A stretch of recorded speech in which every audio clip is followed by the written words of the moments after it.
नमस्कार, स्वागत है आपका डेन न्यूज में। मैं हूं आपके समक्ष आध्या सिन्हा। करवाऊंगी रूबरू शहर के ताज़ा तरीन खबरों से। लेकिन खबरों पे नजर डालने से पहले आइए नजर डालते हैं उन तमाम खबरों पे जो बनी है आज की सुर्खियां। फिरौती के खेल में अपराधी फेल। 5 घंटे के अंदर ही पुलिस ने अपहरित बच्चे को सकुशल बरामद करने के साथ ही आरोपी महिला को किया गिरफ्तार।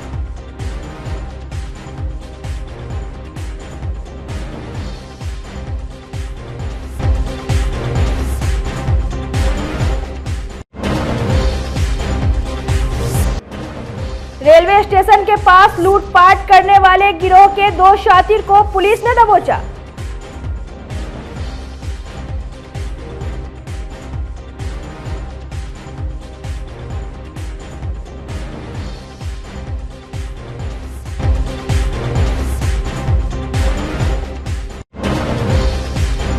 और बागमती नदी लगातार बढ़ा रही मुसीबत। पानी पार कर स्कूल जा रहे बच्चों की समस्या पर अंचलाधिकारी ने लिया संज्ञान।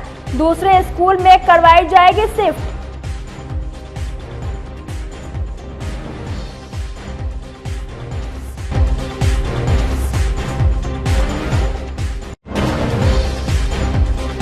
तो ये थी आज की सुर्खियां। अब खबरें विस्तार से। मुजफ्फरपुर पुलिस को बड़ी कामयाबी हासिल हुई है। पुलिस ने अपहरित बच्चे को महज 5 घंटे के अंदर ही सकुशल बरामद करने के साथ ही अपहरणकर्ता महिला को भी गिरफ्तार कर लिया। दरअसल कांटी थाना क्षेत्र के दामोदरपुर बजरंग चौक निवासी लक्ष्मी कुमार शाह का 11 वर्षीय पुत्र प्रियांशु राज अचानक गायब हो जाता है। प्रियांशु के पिता खोजबीन ही कर रहे थे, तभी उन्हें एक नंबर से कॉल कर अपहरण की सूचना दी गई। अपहरणकर्ताओं का दूसरा कॉल आता उससे पहले ही प्रियांशु के पिता ने कांटी थाने में मामला दर्ज करवा दिया। पुलिस ने त्वरित कार्रवाई करते हुए मोबाइल नंबर को ट्रैक कर गायघाट इलाके से एक महिला को गिरफ्तार किया।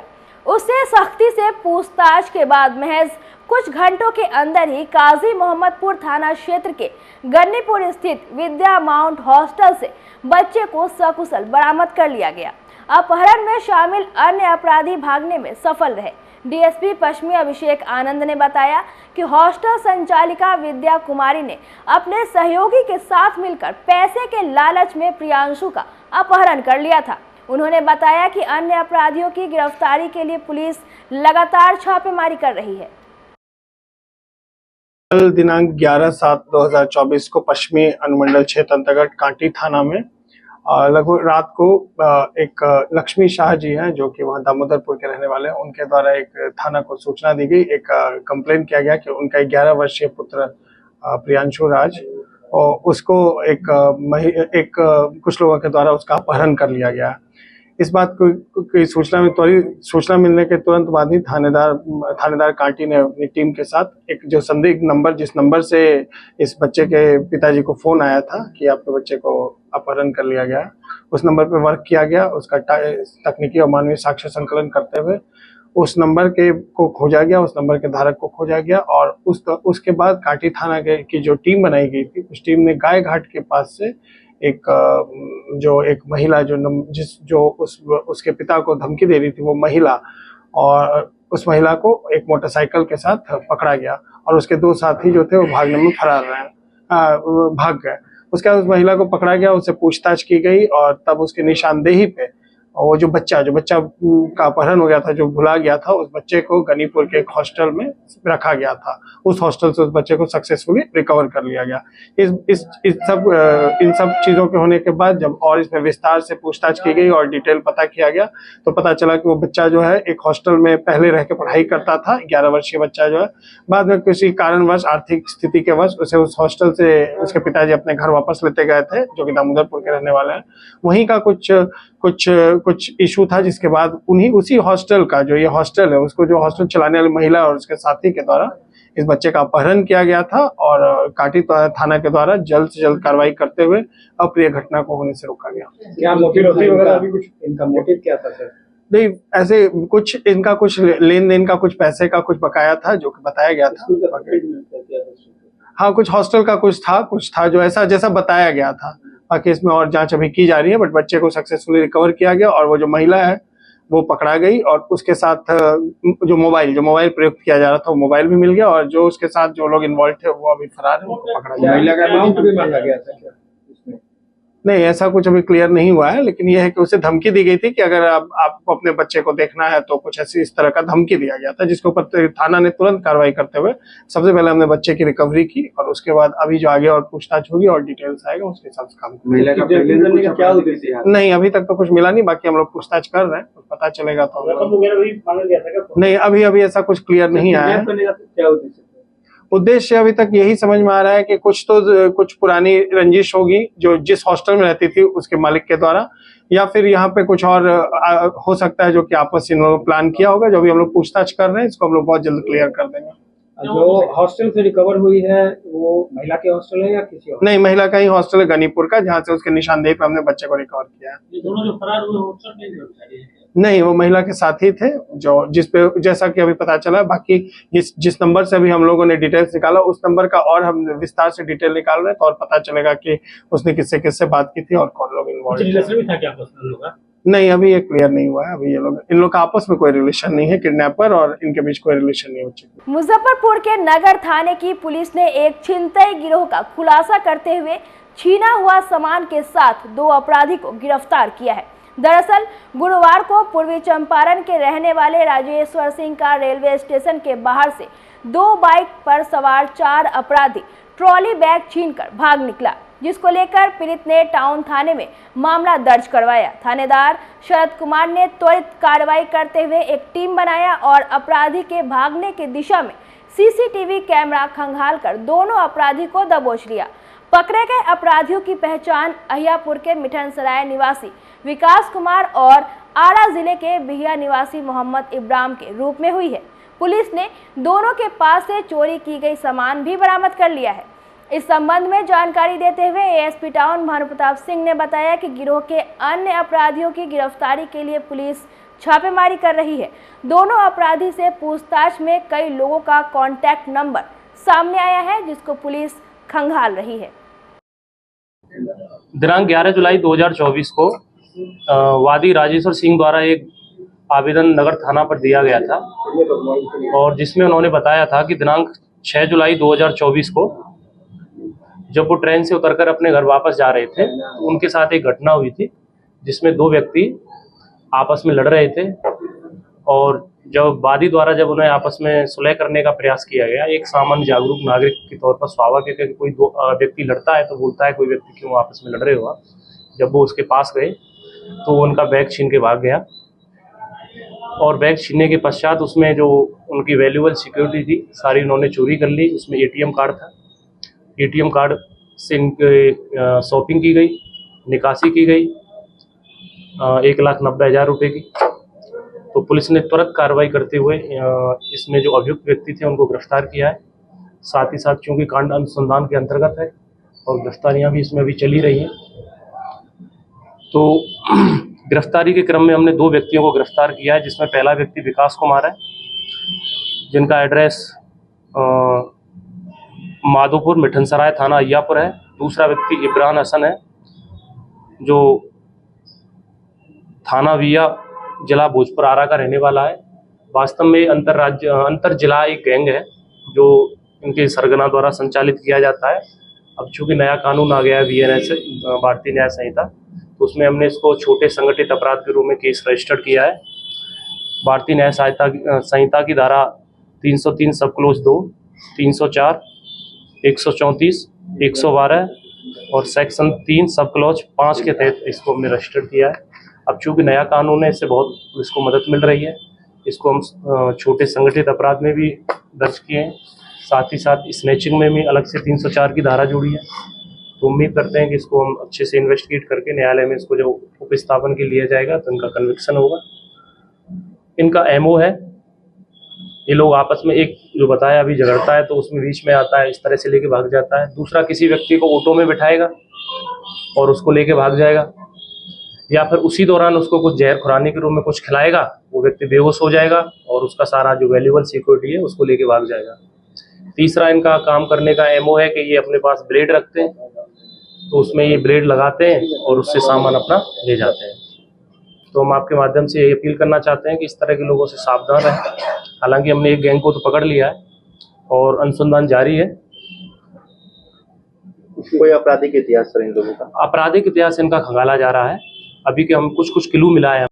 बिहार में बाढ़ से लोग त्राहिमाम कर रहे हैं, हर तरफ हाहाकार मचा हुआ है। इस बीच मुजफ्फरपुर की यह तस्वीर आपको चौंका देगी। यहाँ स्कूल जाने वाले रास्ते पर बाढ़ का पानी चढ़ गया है। अपनी जान जोखिम में डालकर किसी तरह बच्चे स्कूल पहुंच रहे हैं। हैरान करने वाली यह तस्वीर कटरा के चंगेल पंचायत के वार्ड 6 प्राथमिकी विद्यालय सनहौली के सामने से आई है। यहाँ स्कूल पहुंचने के रास्ते बड़े कठिन हैं। बागमती के बाद लखनदेई नदी के जलस्तर में वृद्धि हो रही है। इस बीच स्कूल जाने वाले रास्तों में बाढ़ का पानी चढ़ गया है। मुसीबतों के बीच बच्चे स्कूल पहुंच रहे हैं। सांप कीड़ों का भी भय सता रहा है। यहाँ बाढ़ के बीच बच्चे पानी को पार करके स्कूल पहुंच रहे हैं। वैसे पानी में लेके अबै छी, 5 साड़ी भिजा के कभी बेसी भेल तो साड़ियों लेके आवे के पड़ैया। बदल के एगो सूखल तो एगो लेके गेली। कितना दिन से देखते आ रहे हैं? 35-40 साल से हम सब देखते। क्या करते हैं? हम खाना बनाते हैं, रसोईया। कितना पानी हेल कर अभी आ रहा है? भर जा। सांप का डर लगता है? डर लगे, जंगल झाड़ सब है, कीड़ा मकोड़ा कभी गिर गेली। क्या नाम है? अब तो 3 दिन से ही प्रॉब्लम शुरू ही हुआ है। अब जो हम तो महिला है, डबल कपड़ा लेकर के आते हैं स्कूल में, बराबर भीजिए जाता है हमारा कपड़ा। और ग्रामीण जो है सब बच्चा सबको, जैसे तोरी का फूल हुआ, गेहूं का बाल हुआ, ये सब बच्चा नोचिए लेता है। बराबर तो हम बातें सुनते हैं हर तरफ से। हम प्रभारी प्रधान अध्यापक हैं, इसलिए स्टाफ सबको भी कहते हैं जो मास्टर साहब अहाँ के बच्चा जो है से यही बर्बाद कर दिया है फसल, तो कहते हैं जाकर मैडम को बोलिए। हमको तो चारों तरफ से सुनना ही पड़ता है, बहुत परेशानी है, हम क्या करें। बाढ़ के दिनों में क्या स्थिति है? बाढ़ के दिन में स्थिति है जो बच्चा भी बहुत दिक्कत से आ रहा है, डूब क्या है? डूबिए करके मानिए जो आ रहा है। लेकिन अभी सबको जो है सर से बात करेंगे और क्लास स्थगित कर सांप कीड़ा मकोड़ा का डर? सांप कीड़ा तो है ही है, जंगल में स्कूल है, चारों तरफ से जंगल है, नदी के किनारे पर स्कूल है ही है। सांप कीड़ा तो निकलबे करता है, बराबर निकलता है। स्कूल आने के दरमियान सबसे बड़ी बात हो जाती है कि जो कपड़ा जो भी है हम लोग का भीग जाता है, पूरा मोड़ के आना पड़ता है या फिर हाफ पैंट पहन के आना पड़ता है। और साथ साथ जो भी महिला शिक्षिका हैं उन सब के साथ भी समस्या तो आप समझ ही सकते हैं कि किस प्रकार होता है। और बच्चे तो जो भी हैं वो तो कभी कभी आते हैं, फिर जो छोटे बच्चे हैं पहले और दूसरे क्लास के, तो उन लोगों को हम क्या कहते हैं कि आप लोग मत आइए, क्या कि छोटे बच्चे हैं, डूब जाएंगे तो फिर परेशानी हम ही लोग के साथ हो। तो इसलिए पहला और दूसरा क्लास के जो भी बच्चे हैं उनको हम लोग बोलते हैं कि तत्काल जब तक पानी कम नहीं होता है तब तक आप मत आइए। तीसरा डूब के स्कूल बच्चे पहुंच रहे हैं? हाँ, तीसरा और चौथे क्लास और 5वें क्लास के बच्चे आते हैं। फिर जब उनका ठेवना से ऊपर जब पानी आने लगता है तो फिर उन लोगों को भी बोलते हैं कि ठीक है आप अभी मत आइए, और विभाग को सूचना दे देते हैं कि क्लास को स्थगित कर दिया जाए, पानी धीरे धीरे बहुत ज़्यादा बढ़ गया।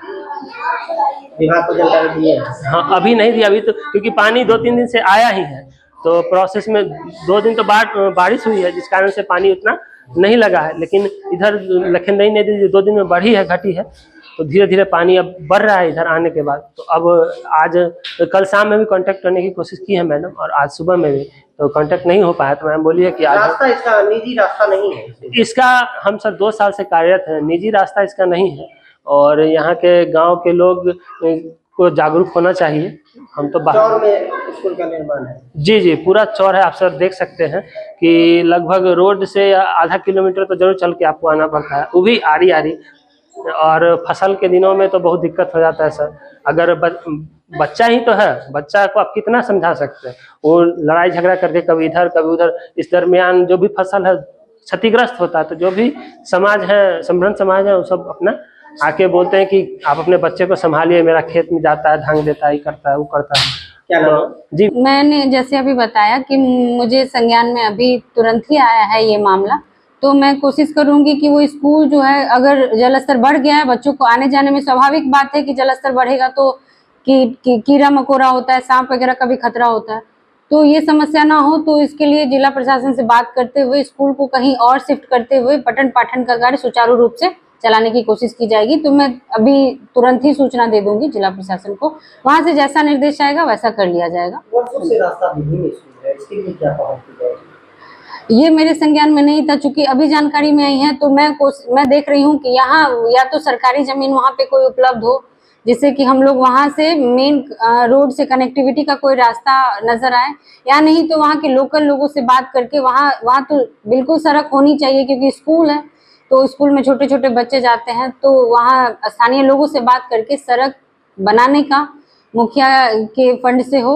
तो ये सब प्रयास किया जाएगा। लेकिन चूंकि अभी तत्कालीन परिस्थिति में हाँ बिल्कुल बात करूंगी मैं, चूंकि अभी आई है, मुझे जानकारी बिल्कुल नहीं थी, तो ये हम लोग कोशिश करेंगे कि वहां तक सड़क जरूर बन जाए। जो कुछ कटाई में भी है जी, तो जो भी स्कूल है वैसी सूची उपलब्ध हो मेरे पास, और उसका कोई ना कोई मैं जाके स्थल वेरिफिकेशन कर लेती हूँ, और कोई रास्ता निकल जाएगा। जैसे कुछ कहीं हो सकता है रैयती जमीन हो, कुछ सरकारी जमीन हो, जिसकी भी रैयती जमीन होगी उनसे सहमति लेते हुए तो वो रास्ता अगर वो दे रहे हैं, और सरकारी जमीन तो हम लोग देंगे, तो इस तरह से करके उनका रास्ता निकालने का कुछ न कुछ मार्ग जरूर निकाला जाए। बिहार में जहां इन दिनों लगातार पुल पुलिये ढह रहे हैं, वहीं अब सड़क भी धंसने लगा है। मुजफ्फरपुर शहरी क्षेत्र में स्मार्ट सिटी परियोजना के तहत महीने भर पहले ही बनी सड़क अचानक धंस गई। गुरुवार की दोपहर हुई बारिश के बाद सरियागंज टावर से अखाड़ा घाट पुल पर जाने वाली सड़क में जीडी मदर इंटरनेशनल स्कूल के पास अचानक सड़क धंस गई। यह सड़क महीने भर पहले ही बनी है। ऐसे में सड़क धंसने की घटना को लेकर स्थानीय लोग सवाल उठाने लगे हैं। वहीं सड़क धंसने के कई घंटे के बाद भी अब तक निगम के कर्मी वहां नहीं पहुंचे हैं, जबकि यह सड़क बहुत चालू है और यहां राहगीरों का आना जाना निरंतर लगा रहता है। स्थानीय लोग ने बड़ी दुर्घटना से बचने के लिए पत्ते लगाकर गड्ढे को घेर दिया है। स्थानीय लोगों का कहना है कि महीने भर पहले बनी सड़क और इतनी जल्दी धंस गई, जबकि यहाँ पर स्कूल है, हजारों बच्चे पढ़ते हैं, वो निकलते हैं। सड़क धंसने से बड़ी घटनाएं हो सकती है। वहीं सूचना के बाद पहुंचे नगर विधायक विजेंद्र चौधरी ने इसको लेकर सवाल उठाते हुए कार्रवाई की मांग कर दी है। उन्होंने आते ही अधिकारियों को कॉल लगाया, साथ ही इसके दोषियों पर कार्रवाई की मांग कर दी है। अभी तो हम पटना से लौट रहे हैं, आज पढ़ते हैं। हम अमृत जो पीटरवुड के मिनिस्टर है, प्रधान सचिव है, उनसे बात हुई थी। यहाँ पीडब्ल्यूडी का रोड सब बहुत जर्जर हो गया है, कुछ रोड लेना था, वहीं से मिल के अभी आ रहे हैं। यहाँ आने के बाद दुर्भाग्य से देख रहे हैं कि बहुत बड़ा गड्ढा यहाँ से वहाँ तक हो गया है। इसकी जांच करानी चाहिए, जांच करा करके जो दोषी है उस पर कार्रवाई करना चाहिए, उसको जेल भेजना चाहिए, उसको खाली सूची में डालना चाहिए जो ठेकेदार है।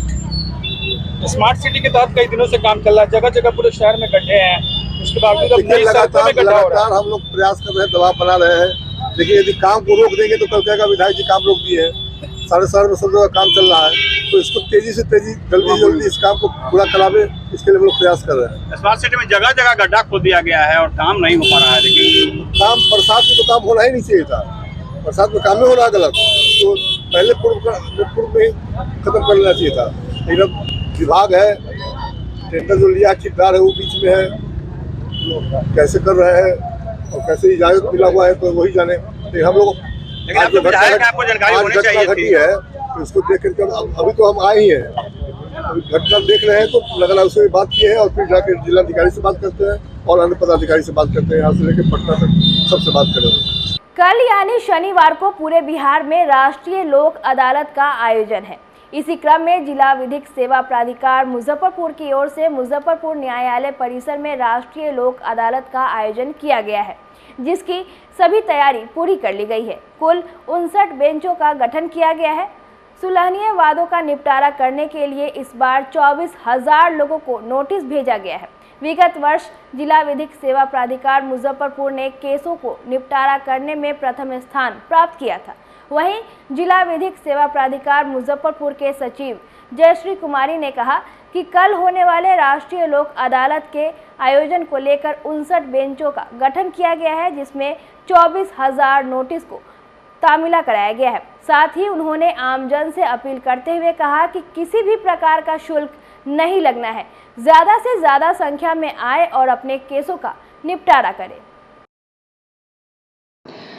तैयारी तो हमारी पूरी हो चुकी है। लोक अदालत जो 13/7/2024 जो कल ही आयोजित होना है, उसके लिए हम लोगों ने काफ़ी तैयारी की है प्रशासन के साथ मिल करके, क्योंकि इसमें हमारे डिस्ट्रिक्ट एंड सेशन जज जो होते हैं वो चेयरमैन होते हैं और डीएम साहब जो होते हैं वो इसके वाइस चेयरमैन होते हैं और एसएसपी साहब भी यहाँ के एक मेंबर होते हैं। तो तैयारी पूरी है, लगभग पूरी तरीके से हो गई है। हम लोगों ने 24,000 नोटिसेस जो है लोगों को भेजा है कंपाउंडेबल केसेस में, जो कि 16 के केस हैं और हमें लग रहा है कि 24,000 में कम से कम 50% लोग तो आएंगे ही। और पिछले बार हमने प्रथम स्थान लोक अदालत में डिस्पोजल में लाया था पूरे बिहार में, तो इस बार भी मुझे लगता है कि हमारा प्रथम स्थान रहना चाहिए। हम लोगों ने तैयारियां भी उस स्तर की है, जिसमें हम लोगों ने बेंच का गठन कर दिया है। 59 बेंचेज का गठन हुआ है, जिसमें मोटर दुर्घटनावाद अलग है, निगोशिएबल इंस्ट्रूमेंट एक्ट जो है, बैंक चेक बाउंस का जो केसेस होता है जो कि बड़ी मात्रा में हमारे यहाँ कोर्ट में पड़े हुए हैं, तो उसको भी हम लोगों ने निपटाने का इसके माध्यम से कोशिश की है और जनता के सामने प्रचार प्रसार भी किया गया है जिला विधिक प्राधिकार समिति के द्वारा, जो वो आए और यहाँ पे उनके वादों का सुलहनीय सारे वादों का निष्पादन होगा। और क्रिमिनल कंपाउंडेबल केसेस भी हैं जो कि यहाँ पे उनका निष्पादन होना है। तो एक तरह से तैयारी हमारी पूरी है और हम लोगों ने भीड़ को भी नियंत्रित करने के लिए प्रशासन से पूरी तरह से मदद ली है, जो सबके वादों का निष्पादन शांतिपूर्वक हो जाए और समय से हो जाए, ये नहीं जो जनता को कोई किसी भी दिक्कत का सामना करना पड़े। और इसी के साथ मैं कहना चाहूँगी कि जो इस माध्यम से मैं जनता से भी अपील करना चाहूँगी कि वो आए, कल आए और किसी भी बाधा के बिना, न पैसे का खर्च है न वकील साहब की ज़रूरत है, आप अपने केस का सिर्फ आप केस नंबर लेकर के दोनों पक्ष आएँ, आपके केस का निपटारा होगा, निष्पादन होगा और इसमें ना किसी की जीत होगी ना किसी की हार होगी। एक तरह से मन का जो मनमुटाव भी होता है वो भी खत्म हो जाता है। मुजफ्फरपुर कांग्रेस कार्यालय तिलक मैदान में पूर्व मुख्यमंत्री सत्येंद्र नारायण सिन्हा की 108वीं जयंती पर जिला अध्यक्ष अरविंद कुमार मुकुल के अध्यक्षता में श्रद्धांजलि सभा आयोजित की गई, जिसमें उपस्थित कांग्रेस नेताओं ने उनके चित्र पर पुष्प अर्पित कर भावभीनी श्रद्धांजलि अर्पित की। इस दौरान कांग्रेस जिला अध्यक्ष अरविंद कुमार मुकुल ने कहा कि सत्येंद्र नारायण सिन्हा को लोग प्यार से छोटे बाबू के नाम से जानते थे। वे शिक्षाविद भी थे। 1942 में उन्होंने गांधी जी के आह्वान पर वकालत छोड़ भारत छोड़ो आंदोलन में भी भाग लिया। वो बिहार के मुख्यमंत्री बनने से पहले भारत सरकार के कैबिनेट में भी रहे। कई अंतर्राष्ट्रीय समझौतों में भाग लिया। मुख्यमंत्री रहते हुए सरकारी पैसों का दुरुपयोग न कर, इसलिए वो सरकारी आवास में न रहकर अपने निजी आवास में रहते थे। मौके पर पंडित मधुसूदन झा, कुणाल सहाय, महेंद्र श्रीवास्तव, विकास टुल्लू, सविता श्रीवास्तव, रितेश कुमार सिन्हा सहित दर्जनों कांग्रेस नेता मौजूद रहे। मुख्यमंत्री महान स्वतंत्रता सेनानी सत्येंद्र सिन्हा जी, जो एक कर्मठ जुझारू मुख्यमंत्री भी थे और देश की आज़ादी में अहम भूमिका अनुग्रह बाबू के पुत्र सत्येंद्र बाबू के जन्म दिवस जिला कांग्रेस कमेटी मुजफ्फरपुर तिलक मैदान में मनाई जा रही है। वह एक ईमानदार छवि के मुख्यमंत्री थे। वो अपने कार्यकाल में बहुत सारे बिहार को विकास करने का काम किए। जितने दिन वो मुख्यमंत्री रहे वो सरकारी आवास नहीं लिए, वो अपने घर से ही मुख्यमंत्री बन के रहे और ईमानदार नेता के छवि में उनको पूरे बिहार देश जाने जाते हैं। ऐसे महान विभूति को हम सत सत नमन करते हैं। मुजफ्फरपुर के मिठनपुरा स्थित सुधांजलि में स्मरण प्रणाम के अंतर्गत कविवर राजेंद्र प्रसाद सिंह की जन्म जयंती और शिवदास पांडे के पुण्यतिथि समारोह की अध्यक्षता करते हुए डॉक्टर महेंद्र मधुकर ने कहा कि जहां राजेंद्र प्रसाद सिंह वैचारिकता और प्रयोगशीलता के सतत आग्रही रचनाकार थे, वहीं शिवदास पांडे प्रेम और संस्कृति के चिंतक सर्जक थे। विषय प्रवर्तन करते हुए डॉक्टर संजय पंकज ने कहा कि खरी बोली हिंदी का प्रवर्तक मुजफ्फरपुर साहित्य की कई विधाओं के श्रेष्ठ लेखक के लिए जाना जाता है। नवगीत के प्रवर्तक राजेंद्र जी और परिबंध के प्रवर्तक शिवदास जी कवि, आलोचक, उपन्यासकार और चिंतक के रूप में राष्ट्रीय स्तर पर बार बार सम्मानित हुए। इस दौरान colonel Bajrang Bihari Singh, doctor Poonam Sinha, doctor Rameshwar Dwivedi, Uday Narayan Singh, doctor Pushpa Prasad, doctor Arun Kumar Singh, doctor Shri Narayan Prasad Singh, Urmila Pandey आदि ने अपने भागोदार प्रकट किए। स्वागत संबोधन डॉक्टर वंदना विजय लक्ष्मी और धन्यवाद ज्ञापन गणेश प्रसाद सिंह ने किया। आयोजन के शुभारंभ में दोनों रचनाकारों के चित्र पर माल्यार्पण किया गया। डॉक्टर सिद्धि शंकर मिश्र, हिमाचल कुमार मिश्रा ने शिवदास पांडे के कई गीतों को सस्वर प्रस्तुत किया। आज पिताजी की चौथी पुण्यतिथि है। मेरे पापा डॉक्टर शिवदास पांडे जिन्हें मुजफ्फरपुर शहर के जाने माने साहित्यकार, प्रशासक और कई तरह की सेवाएं उन्होंने दी मुजफ्फरपुर में। और ये हमारा सौभाग्य था कि मुजफ्फरपुर के जो भी साहित्यकार हैं, जो भी साहित्य सेवी हैं, सुधीगण हैं, सभी पापा को बहुत प्यार करते हैं। और हर वर्ष इन साहित्यकारों की तरफ से, साहित्य सम्मेलन की तरफ से और यहाँ के सभी उनके प्यार करने वाले लोगों की तरफ से यह एक आयोजन होता है उनकी जन्म जयंती पर और फिर उनकी पुण्यतिथि पर। आज उनकी पुण्यतिथि है जिसमें हम लोग सारे लोग एकत्रित हुए हैं। इसमें जितने भी यहाँ के सुधीजन हैं, साहित्यकार हैं और भी विभिन्न सेवाओं से जुड़े हुए लोग भी हैं, वो सारे लोग आज एकत्रित हुए हैं। इसमें विशेष रूप से आज उनके गीतों का, प्रेम गीतों का पाठ भी होता है। उन्होंने प्रेम गीत भी लिखे, करीब दर्जन भर किताबें उनकी प्रेम गीतों की भी हैं। उसके अतिरिक्त उन्होंने विचारधारा का सच एक शोध काव्य भी लिखा और उसके अतिरिक्त उनके 5 उपन्यास हैं। द्रोणाचार्य, गौतम गाथा, चाणक्य तुम लौट आओ, शंकराचार्य और त्रिनाचिकेत। तो इस तरह से उन्होंने शास्त्रीय उपन्यास भी लिखे, शास्त्रीय पात्रों को चुना और सब उनका अपना विज़न था जिस पर उन्होंने इतने पृष्ठ के उपन्यास लिखे और सम्मानित भी हुए। साहित्य से सम्मान से उन्हें सम्मानित किया गया चाणक्य तुम लौट आओ के लिए। तो यह इस शहर का प्यार है और यहाँ के साहित्यकारों का जो इस चीज़ को वो लोग हमेशा हमेशा मनाते हैं। और हर वर्ष की तरह आज हम सभी आज यहाँ एकत्रित हैं। संजय पंकज जी हैं, डॉक्टर मधुकर जी हैं, रामेश्वर द्विवेदी जी हैं, उदय कुमार सिंह जी हैं और भी से सारे लोग, बजरंग बिहारी सिंह जो मेरे पिताजी के नेतरहाट के स्टूडेंट रहे हैं, कर्नल थे, सेवा में थे, सेना की सेवा में थे।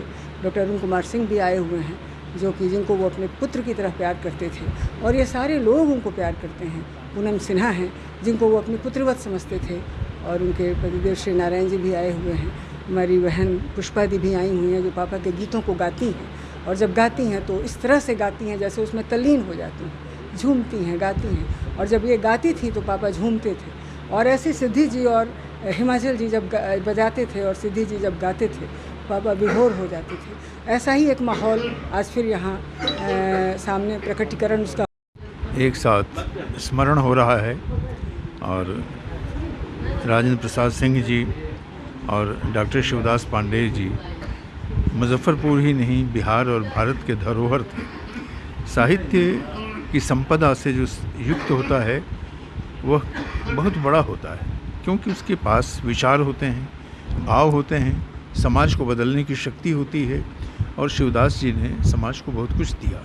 राजेंद्र जी ने अपने गीतों से, अपनी आलोचनाओं से साहित्य को समृद्ध किया। तो शिवदास जी ने भी अपनी आलोचनाओं, अपने निबंधों, अपने उपन्यासों, अपनी कविताओं, अनेक क्षेत्रों में अपनी गति प्रदर्शित की। और उस गति में एक साधना थी, लंबी साधना, जो आने वाले युगों को भी प्रभावित करती है। आज के इस संदर्भ में मैं डॉक्टर शिवदास पांडे और आचार्य श्री राजेंद्र प्रसाद सिंह जी को हृदय से अपनी श्रद्धांजलि अर्पित करता हूँ। मैं महेंद्र मधुकर श्रद्धांजलि अर्पित करता हूँ। आज के लिए बस इतना ही। कल फिर मिलेंगे कुछ नई खबरों के साथ। तब तक मुझे और मेरे पूरे न्यूज़ टीम को दीजिए इजाजत। नमस्कार।